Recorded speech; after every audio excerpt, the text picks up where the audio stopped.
بسم اللہ الرحمن الرحیم۔ روزے کی حالت میں ٹوتھ پیسٹ کرنا یا ٹوتھ پاؤڈر کا استعمال کرنا دانتوں کی صفائی کے لیے، اس میں یاد رکھیں چونکہ ٹوتھ پیسٹ کا یا ٹوتھ پاؤڈر کا ایک ذائقہ ہوتا ہے اور روزے کی حالت میں اگر انسان اس کو استعمال کرتا ہے تو لازماً اس کا ذائقہ انسان کی زبان سے ٹکراتا ہے، تو اس ذائقے کے ٹکرانے کی وجہ سے روزے میں کراہیت پیدا ہو جاتی ہے۔ اس لیے روزے کی حالت میں روزہ دار کو ٹوتھ پیسٹ کے استعمال سے یا ٹوتھ پاؤڈر کے استعمال سے گریز کرنا چاہیے، احتیاط کرنی چاہیے۔ کوشش یہ کریں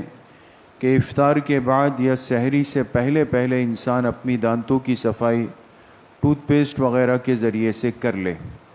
اس لیے کہ اگر روزے کی حالت میں کریں گے اور وہ ذائقہ زبان سے ٹکرائے تو اس سے روزے میں کراہیت پیدا ہو جاتی ہے، اور اگر اس کا وہ لعاب حلق سے نیچے چلا جائے، صرف ذائقہ نہ ٹکرائے بلکہ وہ لعاب نیچے چلا گیا، تو پھر یاد رکھیں کہ اس صورت میں روزہ فاسد ہو جائے گا اور اس روزے کی بعد میں قضا کرنی پڑے گی۔ اس لیے بہر صورت روزہ دار کو روزے کی حالت میں ٹوتھ پیسٹ وغیرہ کے استعمال میں احتیاط کرنی چاہیے۔ البتہ مسواک، جو لکڑی کی مسواک ہوتی ہے، چاہے وہ کسی بھی قسم کی ہو، تو مسواک کرنا جس طرح عام حالات میں سنت ہے اور ہر نماز سے پہلے مسلمان کو اس کا اہتمام کرنا چاہیے، روزے کی حالت میں بھی پانچوں نمازوں سے پہلے وضو کرتے ہوئے مسواک کرنا اسی طرح سنت ہے۔ اگرچہ مسواک کی لکڑی میں اپنا ایک کڑواپن ہوتا ہے جو بعض دفعہ محسوس بھی ہوتا ہے، لیکن چونکہ وہ ایک خارجی چیز نہیں، یعنی ایسی کوئی چیز نہیں جو باہر سے لگائی گئی، جیسے ٹوتھ پیسٹ تو ہم نکال کر لگاتے ہیں،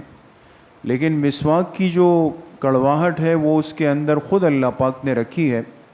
لہٰذا روزہ دار کے لیے مسواک کا استعمال کرنا بلا کراہیت جائز ہے، بلکہ سنت ہے اور اس کا اہتمام کرنا چاہیے۔ اسی طریقے سے روزے کی حالت میں کسی بھی چیز کے ذائقے کو چکھنا، خاص طور پہ گھروں میں جو مستورات کھانا وغیرہ تیار کرتی ہے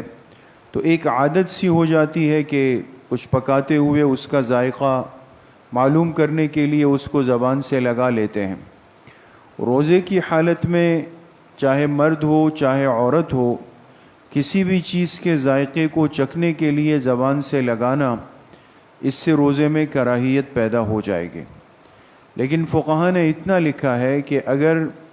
ایک عورت کی کوئی مجبوری ہے، عذر ہے، گھر والے پریشان کر سکتے ہیں، یا شوہر جو ہے وہ بدمزاج ہے،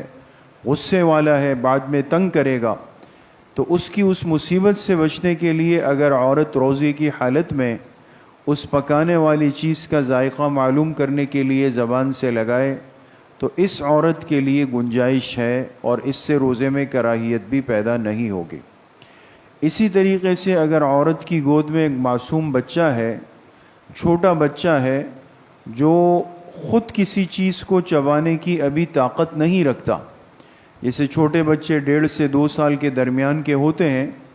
یہ کھانے پینے تو لگتے ہیں لیکن خود سے کوئی چیز چبا نہیں سکتے، تو اب بڑے ان کو چبا کر دیتے ہیں۔ تو اگر عورت کے پاس ایسا چھوٹا بچہ ہو جس کو کھانے پینے کی چیز چبا کر دینی پڑ جائے، مجبوری ہو، تو روزے کی حالت میں صرف اپنے منہ میں لے کر دانتوں سے چبا دینا،